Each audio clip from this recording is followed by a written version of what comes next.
This is Left Hand.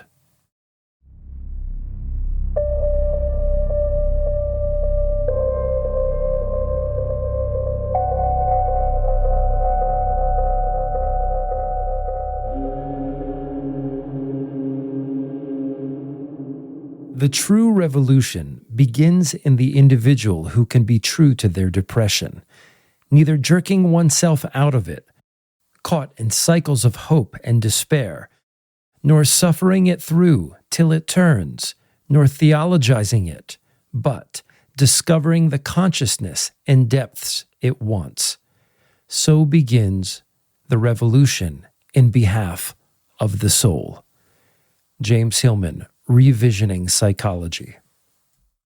This is Left Hand, and I am your host, Sarepty, aka Craig from the Acid Horizon podcast, and this is the first recording of 2025, and so welcome back. Today, I wanted to do something a little bit different.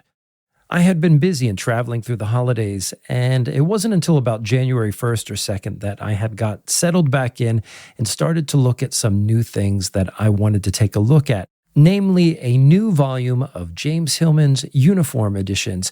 The Uniform Editions comprise many of James Hillman's essays, writings, seminars, talks, and other works, and this particular installment of the Uniform Edition series includes essays on melancholy and depression, which is pretty much a key theme in Hillman's psychology, and I would say an entry point of sorts, not only for Hillman himself, but for many people who come to the work of James Hillman. It was also around this time that I finally had a chance to go see the new Robert Eggers version of Nosferatu. And one of the things that struck me right away was how closely the themes in Nosferatu resonated with what Hillman had written and spoken about almost 20 to 25 years prior. So right from the outset, I will tell you I'm going to talk about Robert Eggers Nosferatu, so consider that a spoiler alert, although in my analysis I don't go too deeply into plot and just really take a close look at the thematic contours of the film. But with that said, having Hillman's text in mind and also having gone and saw the film, when I returned to the internet to go to places like Reddit, it came to my attention there was already an absolute plethora of analyses using the work of Carl Jung, using the concept of archetypes to analyze the film, which, if you've seen the film and you're familiar with the work of Carl Jung, you are probably already aware why they think that there's a really salient Jungian analysis just waiting in that film. With that said, I wanted to see how we could move from the archetypal position to something more like an intensive analysis, from Jung perhaps to Deleuze, using Hillman as a bridge. And so I wrote a few notes in this kind of meandering essay that I'd like to read to you and interpolate along the way about the film, and also ensconced within this review or analysis of the film is an analysis and review of James Hillman's On Melancholy and Depression. So, a few questions just to start us off. How does our modern framing of depression obscure its deeper and perhaps archetypal dimensions? In what ways has the clinical categorization of depression reinforced an individualizing and instrumental perspective, detaching it from broader social, historical, and imaginal contexts?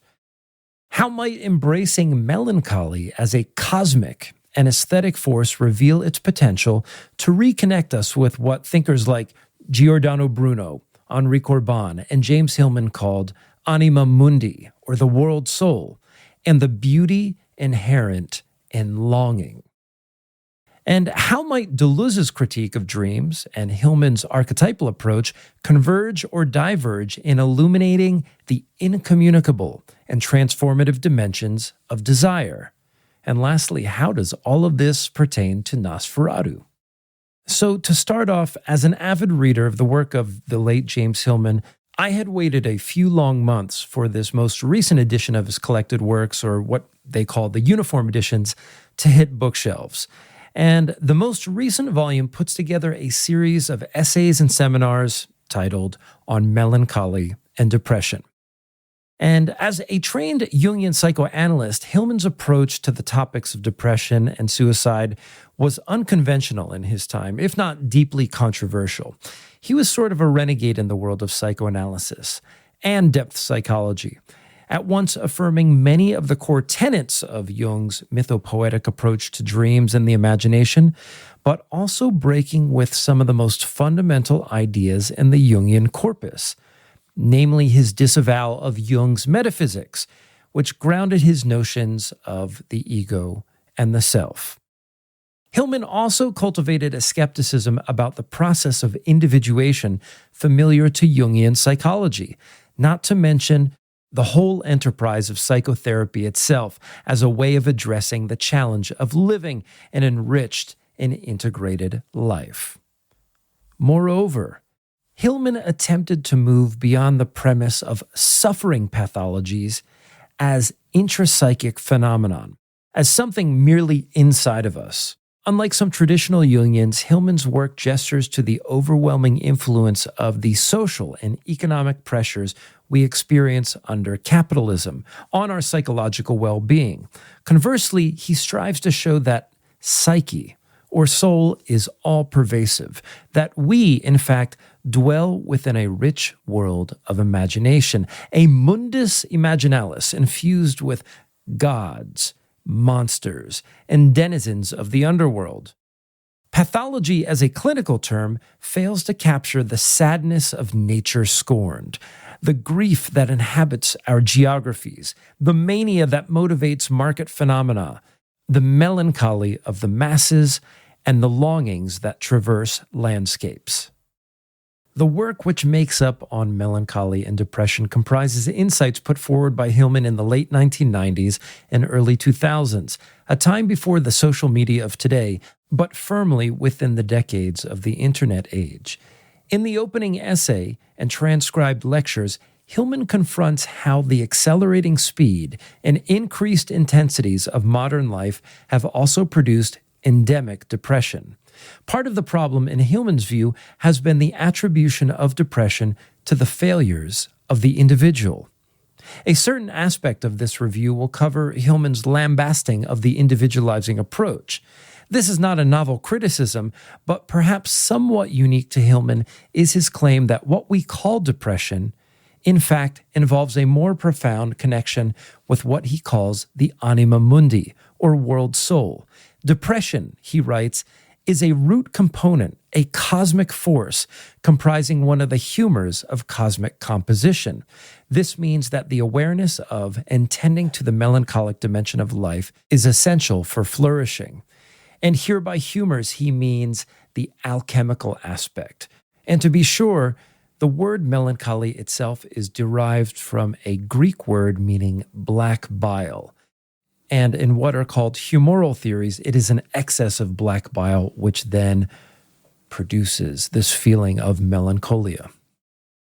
Hillman's odd sort of alchemical Neoplatonism may be a tough sell for the hardcore materialist or someone committed to an unflagging scientific rationalism. Fair enough, but realize that for Hillman, part of the problem has been the framing of collective melancholia in secular and scientific terms. The instrumentalization of all life under the rubrics of Enlightenment rationality and Promethean advancement of the human species has entailed some dire consequences for all life on the planet. The incessant demand that we calibrate ourselves toward productive ends or valorize constant growth has diminished our relationship with a quality of life more sublime and slow-moving. The frenetic pace of modern life has, moreover, motivated us to accuse modes of life characterized by their immobility, inwardness, spells of aimless lingering or drawn-out ponderous ruminations. The depressed person lags. They cannot keep pace with the exigencies of profit. Hence, they must be fixed. Depression is thus medicalized in an effort to render the individual functional for social reproduction, whether for work, family roles, or personal well-being, often at the cost of further obscuring or denying the underlying causes of the condition. For Hillman, to be overcome with melancholy is to become sensitive to forces irreducible to rational ends. Melancholia, or depression as it was once known, involves a call to satisfy a starved imagination. It urges us to tend to images, bear witness to rare beauty, and discover what the still waters of psyche desire. I'm just going to stop myself at this point in my reflection because I remember seeing something very interesting in this book that what I thought was a unique thought. Hillman's idea of inwardness is different than his idea of interiority. So to be an insulated, siloed-in ego is to be predisposed to a kind of inwardness, right? But he also distinguishes inwardness as our capacity to go into an image, and that image does not have to be the ego.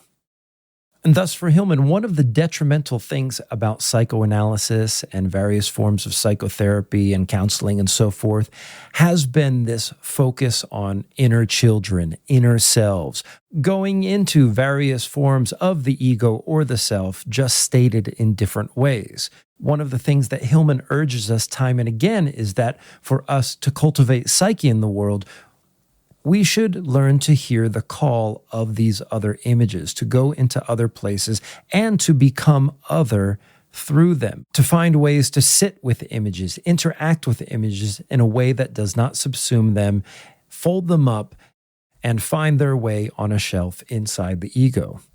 But to continue, as soon as On Melancholy and Depression arrived in the mail, I dove into it almost immediately, even though much of its message was already familiar to me.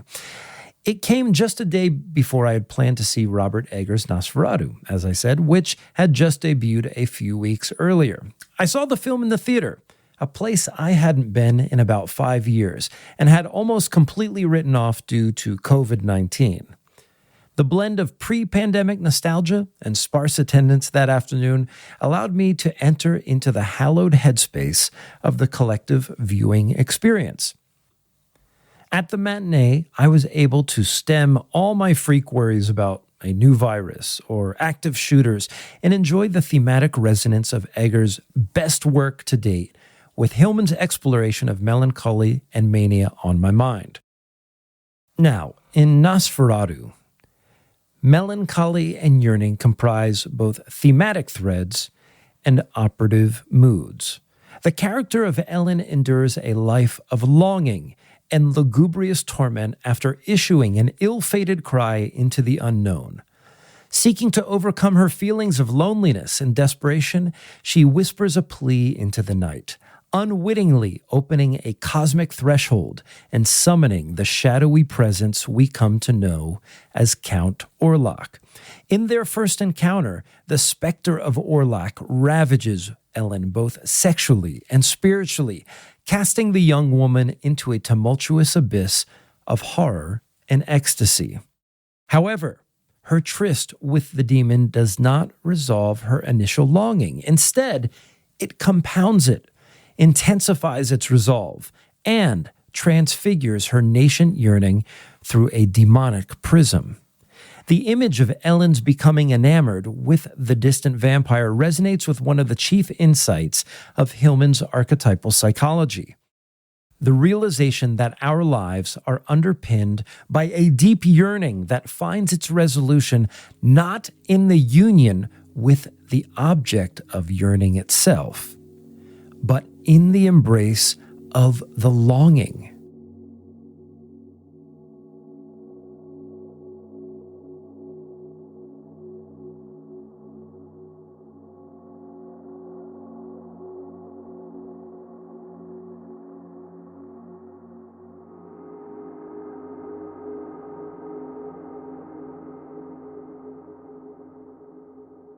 So, to put it more succinctly, the only solution to the longing for union is union with the longing. And this is a refrain that we hear time and again in Hillman's work. One of the striking parallels between Eggers' use of melancholy and Hillman's characterization of it as an archetypal image is how the image of melancholy transcends the personal. Melancholy is not in ourselves, it is in the world.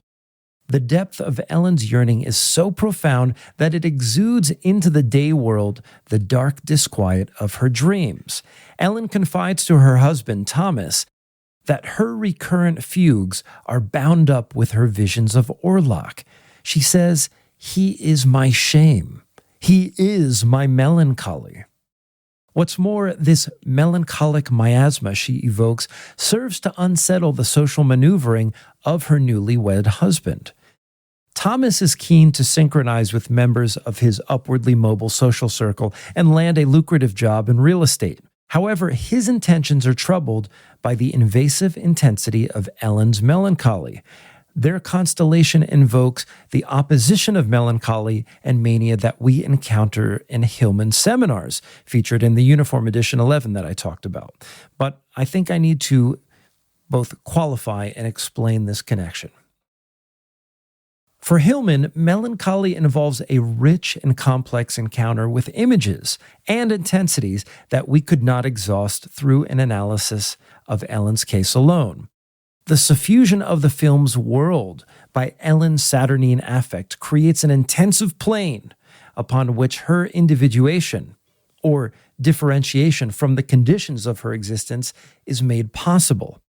Not only does her melancholy draw us more deeply into the world of images itself, but that melancholy also permeates the social and Oedipal attachments that render her into her coordinates in that world. In short, the melancholic atmosphere Ellen exudes short-circuits the forces of subjectivation that impede a union with the world of her dreams. Thomas, on the other hand, seeks to acquire all the signifiers of the station he aspires to. Eager to accelerate his rise to affluence, he is utterly compromised, seeing that little bag of gold coins offered by Orlok as part of his Faustian bargain. Thomas's fixations are emblematic of the frenetic pursuit of status and the manias that we know today to be part of those whom we might call strivers. So, the tension between Ellen's languor and Thomas's fervor provides this ripe image for navigating the constellation of melancholy and mania laid out in Hillman's lectures. I would hasten to add that perhaps Thomas's desires are not the paradigmatic image of mania. His ambitions are nonetheless tied to the manic symptoms Hillman identifies with the evolution of capitalism into the 21st century. As we've mentioned, Thomas's lapse of judgment, seated before Orlok, is spurred on by the prospect of quickly increasing his wealth and social standing. Hillman, in a similar fashion, observes that our hunger for celebrity, recognition, and so forth is itself manic, and that there is a direct connection between the desire for recognition and the speed that we ordinarily associate with mania. Hillman writes, "Even the celebrity cult belongs to the manic syndrome. Quick stardom, fame as notoriety, instead of the slow accumulation of fama, or reputation so treasured in the Renaissance. Fama, once a province of ethics and truth, now depends on celerity. But why not? Celebrity and celerity are cognates." And so, just as a side note here, I think Hillman makes a very interesting distinction with respect to something that we ordinarily call recognition. On the one hand, there is this manic quest to accumulate celebrity. On the other hand, what does it mean and what consequences are entailed in establishing one's reputation as a person of integrity, someone with a set of ethics, and so forth? I like this question a lot because it troubles the battle between Deleuzian and Hegelians fighting about recognition by saying, look, there are two aspects to recognition. Now, Hillman's view of the desire of yearning derives from a feeling the ancient Greeks called pothos, not to be confused with pathos or pathos. Pothos is the longing for a beyond. The god Pothos is one of the winged erots, or the three faces of the god Eros, a deity from the pantheon perhaps more familiar to us. The other two faces of Eros include Himeros, the god of sexual desire, and Anteros, the god of requited love. Pothos is the god of yearning. For the Greeks, the experience of pothos referred to a sublime desire that can never be satisfied. Hillman observes that our experience of pothos bears a sort of nostalgic or romantic character. It is our hunger for the unknown, a desire motivated by an intimately held aesthetic ideal or mythic image. Our relationship with pothos might be first kindled in our youth or adolescence alongside a particular aesthetic experience. Pothos may be awakened by a melody, a landscape, or a fragrance. Looking back at your own life, maybe you can catch a glimmer of your own particular fateful brush with a desire for the beyond. Listeners familiar with the work of Jacques Lacan, which, by the way, in the next episode of Left Hand, I am doing an interview with Raoul Moncoya on Lacan and Chan Buddhism. But anyway, if you are familiar with Lacan, you might recognize a similarity between pothos and the concept of jouissance. However, Hillman endeavors to distinguish particularly these two concepts, claiming that pothos is marked by a deeper and more primordial desire. The general concept of pothos seems to present itself as a desire based in lack. In other words, it is the absence or unreachability of the object of yearning that constitutes its character. However, by interrogating the socio-political dimension of Nosferatu, I think we can easily show how melancholy and yearning, as thematic elements of that film, point to more than a transcendent void. In fact, the specificity of Ellen's yearning emerges out of the particular construct suppressing her own becomings. And that's something that I'll get to in just a bit, but there is perhaps another reason to think of pothos more ambivalently. As Hillman notes, the sense of yearning that flows through our life projects and our aesthetic draws can have a negative power over us if we do not psychologically invert the polarity of pothos. When we learn to love the longing, as he says, this diffuses absence, and it turns our attention to the enlivening intensity of pothos. In Eggers' rendition of Nosferatu, we see this iconic overhead shot of Orlok's shadowy claw gliding above the moonlit rooftops of fictional Visborg, an image that evokes the utter spectrality, relentless reaching, and primordial emergence of pothos. Orlok, too, shares Ellen's yearnings. Together, they form a kind of archetypal dyad, a kind of Tristan complex, with the figure of Orlok engendering aspects of the animus archetype. But we should hesitate to rest easy with this sort of archetypal reduction. Now, when I was looking around on Reddit and other internet forums about Nosferatu and hoping not to repeat some of the same analysis that was out there, a prominent question woven through much of the Nosferatu commentary online seemed to revolve around whether Ellen was genuinely in love with Orlok. Now, if we take seriously an archetypal perspective as an analytical lens, I believe the answer to this question is a firm yes. Nosferatu is a story drenched in complex archetypal motifs, and there are good reasons to believe that Eggers may have had an archetypal perspective in mind. For instance, Eggers' renaming of the character of Professor Van Helsing to Von Franz, the mystic and alchemist played by Willem Dafoe, seems to be a stark allusion to Marie-Louise von Franz, a notable student of Carl Jung and a distinguished scholar of modern alchemy in her own right.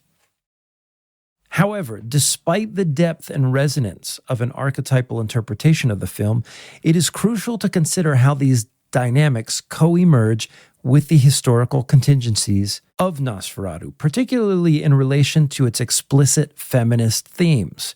Amidst the film's illumination of struggles familiar to an upwardly mobile European middle class during the Industrial Revolution, the archetypal dimension of Ellen and Orlok's relationship functions less to provide an easy typology, or a detached model for individuation, but rather, I think, what serves as the kind of ill-fated, deathly wedding that we see in the bridal suite at the end of the film functions as a kind of crystal through which Ellen's life is particularized or differentiated from familialism, social striving, and the class demands of her time. In Deleuzian terms, we might say that Ellen's dwelling in the tension of pothos generates an intensity necessary to sustain the plane of consistency for her becoming other to the constraining societal pressures of her time. And I know that's a mouthful if you don't trade in the language of Deleuze, but let's see if we can unpack that a little bit. A Deleuzian intervention might prompt us towards a blanket rejection of the archetypal approach found in Jung and Hillman's work. However, doing so would perhaps overlook the evolution of archetypal theory from its origin in primordial images towards its later emphasis on difference and the energetic principles that govern the metastability of the psyche. And here I'm talking about not only Jung, but Hillman as well. In Hillman's nuanced theory of the individuation process, for instance, we find a kindred spirit in Deleuze's concept of becoming, or becoming other, becoming woman, becoming animal, and so forth. Throughout Hillman's extensive career of writing and research, he lambasted a general tendency common to the Jungian tradition. Adherents would often employ the concept of the archetype to extort forms of sameness and identity from imaginal content, whether in relation to other images or the standard Jungian model of individuation itself. Consider that even individuation is a kind of image.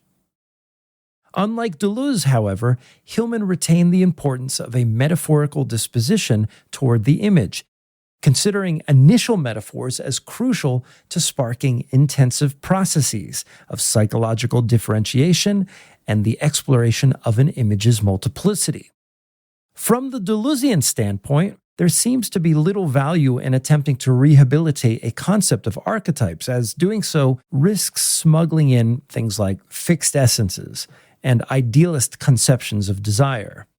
But if we consider resonances and effects incarnated through encounters with archetypal imagery as recurrences of intensity that engender repetitions beyond resemblance, as Deleuze writes in Difference and Repetition, there might be a productive convergence, even though in Difference and Repetition, Deleuze does take aim at Jung's archetypes. And so maybe one last thing to end this very odd confluence of reviews and analyses with respect to Hillman, Deleuze, Jung, and Nosferatu, and particularly the concept of pothos, which should be the big takeaway from my reflection here. One of the things that I think troubles the intersection of archetypal and Deleuzian commitments is the status of the dream, especially Deleuze's general disdain for the dream, which we read about specifically in essays like To Have Done with the Judgment of God. One of the problems with dreams for Deleuze is their tendency to fall into Oedipal traps, or succumb to what he calls interpretosis, familiar to various forms of psychoanalysis. He says, or he writes rather, groups that are directly interested in dreams, like psychoanalysts or surrealists, are also quick to form tribunals that judge and punish in reality, a disgusting mania frequent in dreamers. So even Deleuze has something to say about mania here, given that the mania of psychoanalysis may be at odds with the depths of the melancholy that psychoanalysis seeks to address. Instead, Deleuze proffers a different kind of somnambulism, a new dream, or a dreamless sleep, a kind of insomnia that traverses beyond the day-world coordinates into its own night, to mix a bit of Deleuzian and Hillmanian language here. Perhaps this is where a negotiation can be made, or at least a truce brokered. Like Deleuze, Hillman cites the dangers of interpretation, and imaginal content often presents itself upon altars unworthy of its richness. I mean, imagine Ellen's yearning circumscribed by the language of psychoanalysis. Despite Nosferatu being a fictional account, it is in part a story about the irreconcilable and incommunicable dimension of desire. Something becoming other, something with a deep yearning, without a representative and without a precedent.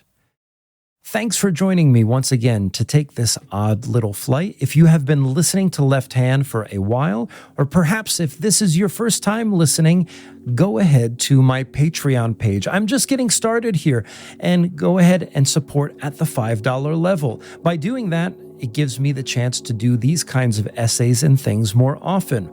And also, if you have not yet subscribed to the Acid Horizon podcast, where me, my friends, and comrades, we do some reading groups and we host great guests there as well. So in the meantime, take care and enjoy your reading.